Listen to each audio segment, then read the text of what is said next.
Hello guys, nabon sa Kevin jingka pa tuni hi in hi ha hola ki hol lo le in hi ki mu lo le aboi mo mong tai in na je chu in nei ten in son ding ai se yu hi je in tuni hi ha hola ki mu te lo le ang boi ding om tan je a chu in ho ma a tu hap te sung se ji ka hol hin tu in khat kan mu ki honin te gari a kong honana sila anei pang sa ako ang brand ma nei vet sa ang ding hen na चलो चलो चलते चिला है चाहते हैं स्कूल का ही ना तो हमारे चाहे इन किसु है चिला है त्या है तो लेट किसुन हो है इन ओंग है जी इन नबे तो इन वांग है अनोम बे से पोन मसा कुम नाउ तो ते दिन हिन लो पाई om पोन anahin nei pa hin sila he one coin lo la na ano mo sila tui lo min kisuin sila he kung leber ho nga coin the fish na tun the fish ga su ti the le na sa chungong ho ti ho hin ai wa ho bang ai pui na fish kit khat nang ba on kit Swiss board hong long thil koi na om thok hala kin su na hai na me sa hai hello guys tu chun in chu kan ve chai honin gel sangan anum thoi athing thoi na tui ho ma zo se ki su thovin aman jong athomin ama sa kom naw ta te ding awang chun anum mo hevin ahin la akisu thovin athing senin adal hevin tu ahi in langa kachi hande tan kanaute khat jong mani yong in chunga om ahin mani yong chu adei hona le ding han aka confirm evening Coming evening deposit confirm ông tay chỉ là hết các cái phần nào chứ school con chàng này à nên phải lắm một số là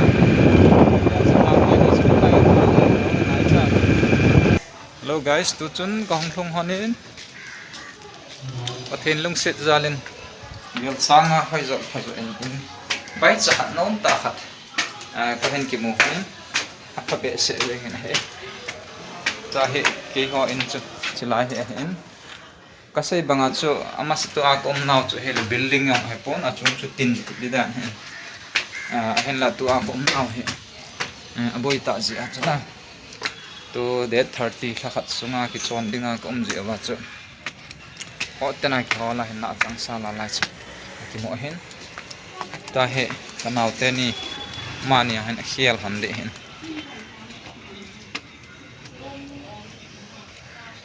mani in hen mani ha ki khel le ha ga ki hop pi bem ga vet wa thei chu ga vet wa du ham na dei han lo la dang na ki hol han di yang ai lo le phat be di ta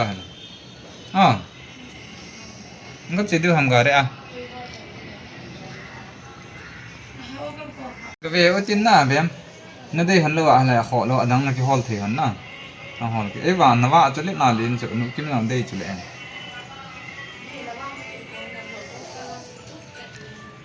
cái ho family ling achun confirm he tan ta he abem le lia amani ding hi akiwa nen na samani na adei han le tia chu adei ka wa ve hi de hen ta chi du na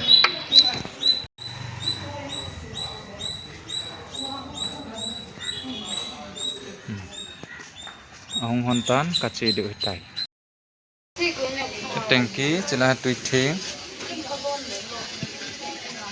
to achun abem tenin jong adei honin kan confirm tawe na he chapang ho ki chip mudinga ho save ka sa chu je chu pha ka sa na khat he chila he vele chila he anei te hi Christian jong hi na he dong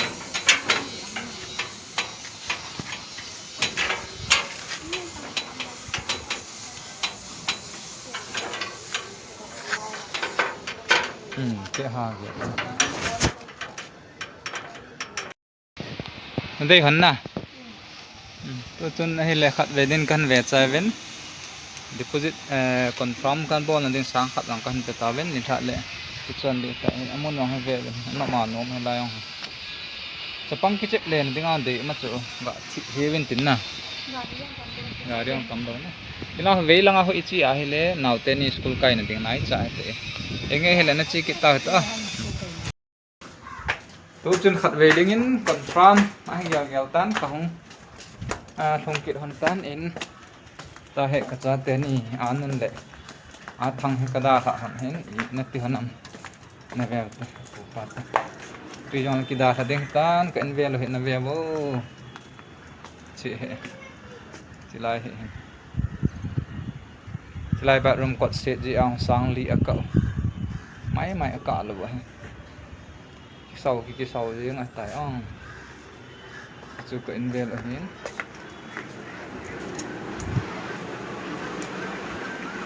चाहते नहीं नुंगा आगुर हंग हे चंगा की दार ले ले जी हना ताई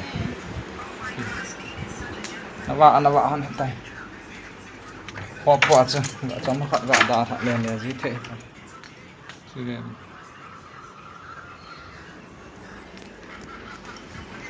तो हिन 1051 हितान ता हे अबेम का था दे हे che ke duty he ji me बेमिन ला इंगा ताई Hai.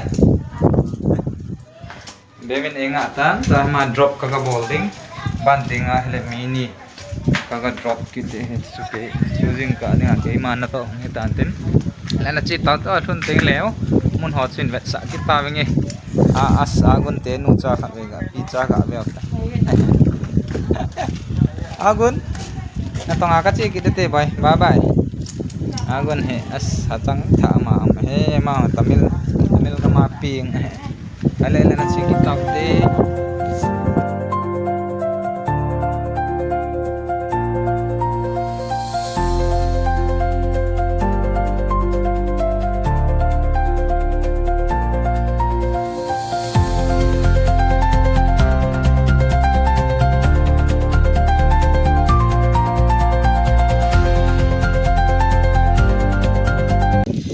Hello guys, tu chun kong thong ki tai. Ipi e chot pi o. Huh? Ni the. Just now I have dropped off one of my passenger which we have done every morning. Right after I reach and now the time is around 12 p.m. and now the time is coming or having tea with my family together. Okay, this is my family. This is Atang, Sanon. This is Kim. Achakan don diu tai. Achodon na diu hu lai hin. Na manap he lai achakan don diu. Lai ni sia ka don diu he. Oh, here is the place we have usually have a tea here. This is very nice place. The place is very calm. It is very like how to say a kichoi hill, thang kichoi hill, like thang kichoi hill. No ma nom he chun ve na. Pin don handa nang nin. What do you want to have? Oh. Cake. Say that pin don da. Cake lecha. Nala. What about you? What about you? What about you? What do you want to have? Mango juice. Okay, let's order. Okay.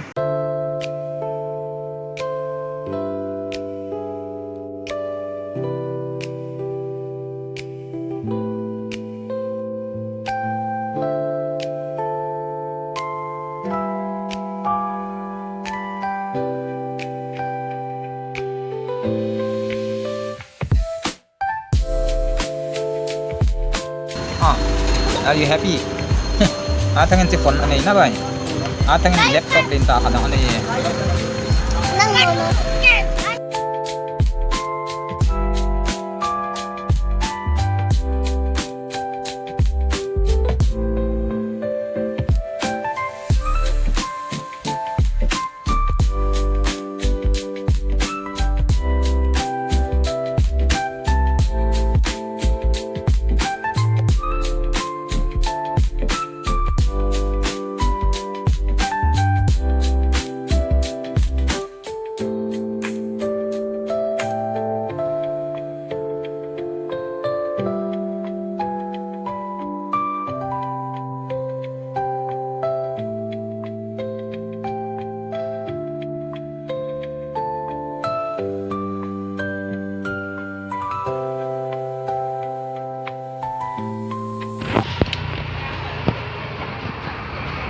Hello guys, Tutsun. Oi bas set ni, oi po levin makan ni Evin. Entah be, oi po ai. Set ai. Mika ada yang patian itu Indo mika happy. Happy mika. Happy mika. Atbo.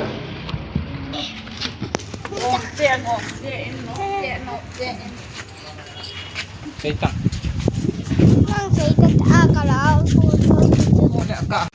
Guys, ta cha kan don chu bukhela kan don hetan bonga kinne jit lo hetan ye na chu cha kan don je hetan ta he mini drop ball ding kan la yin duty kan la yin ta he ka run run le mini ka ka tha ke de he passenger ha sila he dukan ho dukan he nghe he jong le all in vlog next vlog la ni ki mo to kita se bye bye